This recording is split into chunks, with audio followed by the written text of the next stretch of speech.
We'll begin with an opening statement from Coach McGarity. Coach? Well, first of all, I just want to compliment Merlin on terrific performance. I've said this for the last week when I saw the seedings come up, that I just was stunned that they were a 4 seed. And I think they proved it today.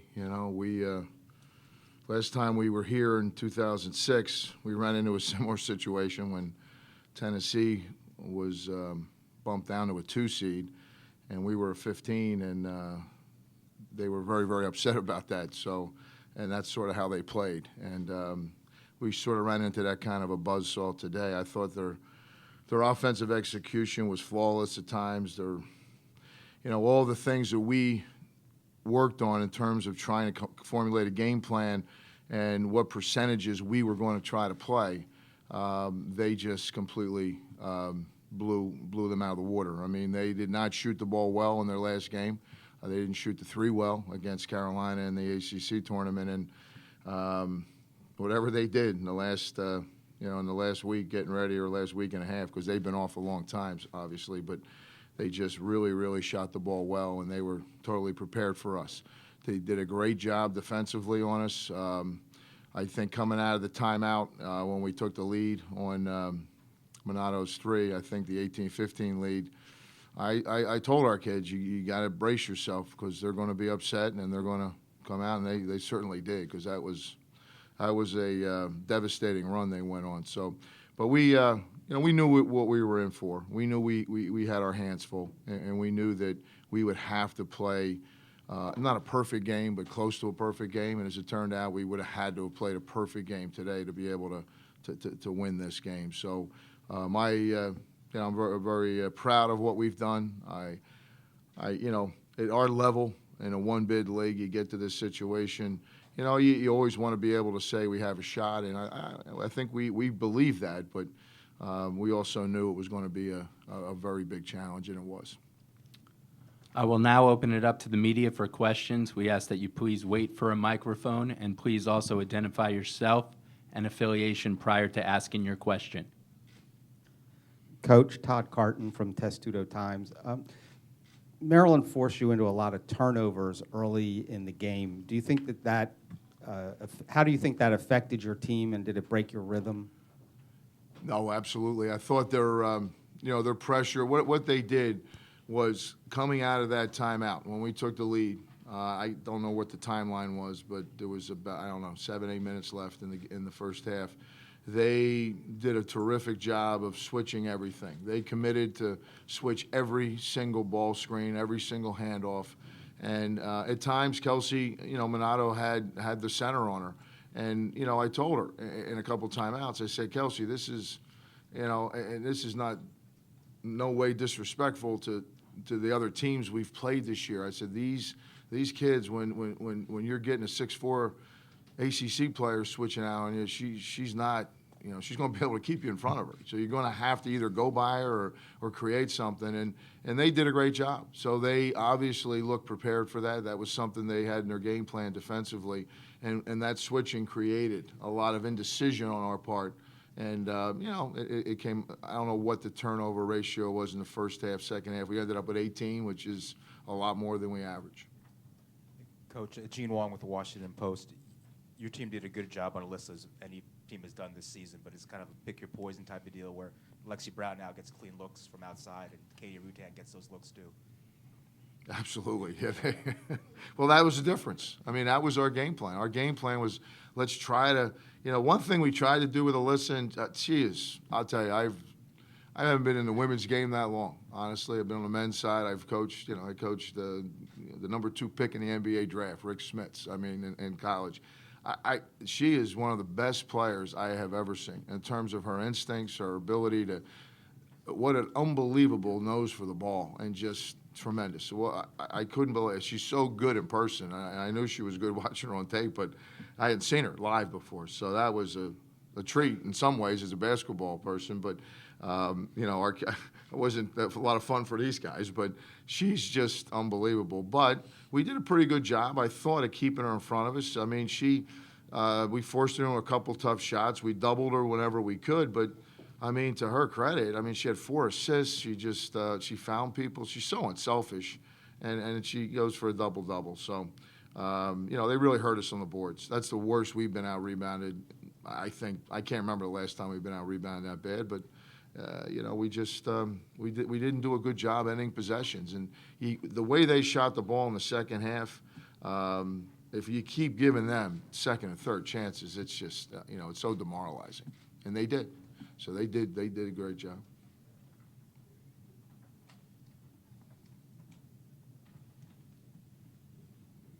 Jen, and first you and then Kelsey. Jen, you had a tough day shooting from three-point range in particular.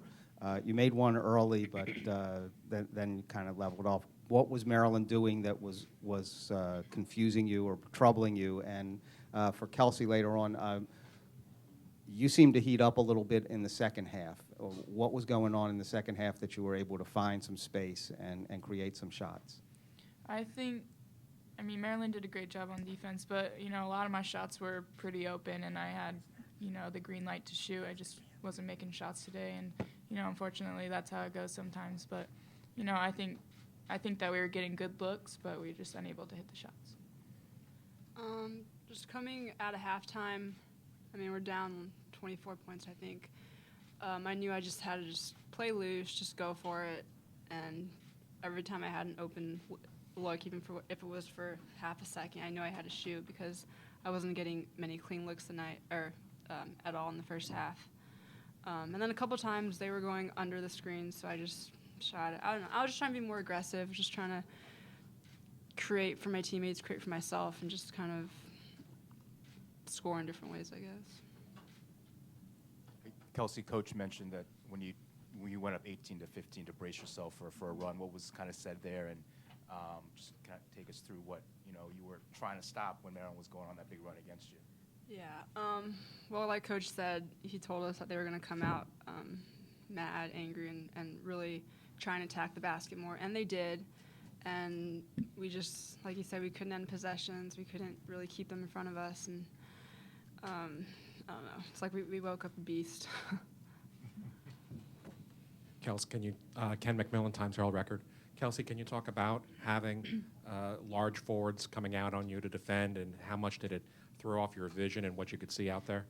Yeah, I mean, their posts are really big, 6'4", 6'5", so, and they're really quick laterally, so it was a lot harder to just do like a pump fake and get around or something like that, but I just tried to still attack, and I wasn't getting that many clean looks, but they were helping off, so I found my teammates out in the perimeter. But it was tough just because they're so big and so athletic to try and get around them, but it's tough. Question in the back, please. Jen, you knew it was going to be a tough go today, but what was it like to get out to that lead and then have it kind of just brush by you guys within a matter of minutes? I mean, we kind of, I don't know. Before the game, we talked a lot about how, you just got to believe and stay with it and just go possession for possession. And we did for the first 15 minutes or so, and then they got comfortable and, and like Kelsey said, kind of woke them up a little bit, and they were able to get out and transition, which is what they wanted to do the whole game, and we just weren't getting back like we were supposed to. And, the lead just kind of diminished like that, and it's kind of tough to come back from that. But Coach, I'm looking at Maryland wound up shooting close to 54% against you. I'm guessing that's probably about as well as anyone has shot against you all year, in addition to the rebounding difference. Was that just attributable to Maryland's athleticism or their execution, or just kind of a combination of the two? Well, I think it's a combination, no question. They were so quick off the dribble. Our weak side help.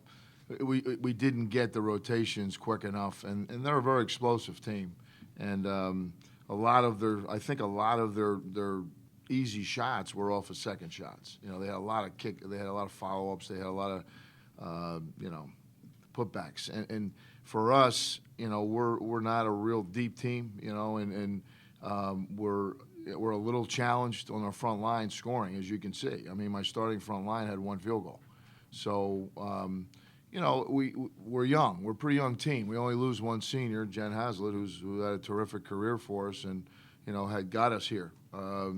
But you know, we got to get better. You know, some of our younger kids, I mean, we got to become a better balanced team. We can't rely on Kelsey. I mean, she's got 2 years left, thankfully.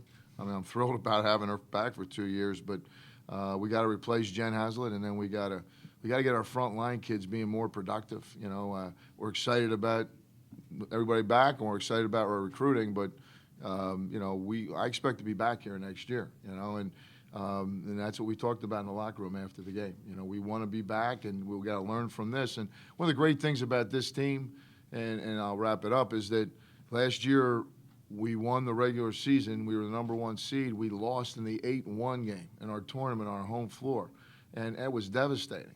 And we look what we've been able to do. We learned from it. We bounced back. We broke down the door. We got into the tournament. Now we got here. We want to be back, and hopefully we'll learn from this. And hopefully we'll get a better seed, you know, and not be playing somebody like this on their home floor. But, you know, I stick by what I said in the opening statement. I mean, if this team's a 4 seed, I'm nuts. I mean, come on. Are you kidding me? I mean, they're a top 5 team in the country all year long. And then we get, you know, I thought we should have been a 12 seed, quite frankly, because based on our RPI and our league's the 11th ranked league in the country. We're the 2nd highest rated mid-major conference in the country. So, but you know what? We're in the same pod here with Penn, and Penn beat us. So maybe that had something to do with it. I don't know. You know. So, but we're excited about the future, and I'm very proud of this group. Last question right here, please. Ken Kreitzer, Sons of the American Legion Radio for Jen. Just your thoughts as a senior making the NCAA tournament this year, and your plans after graduation.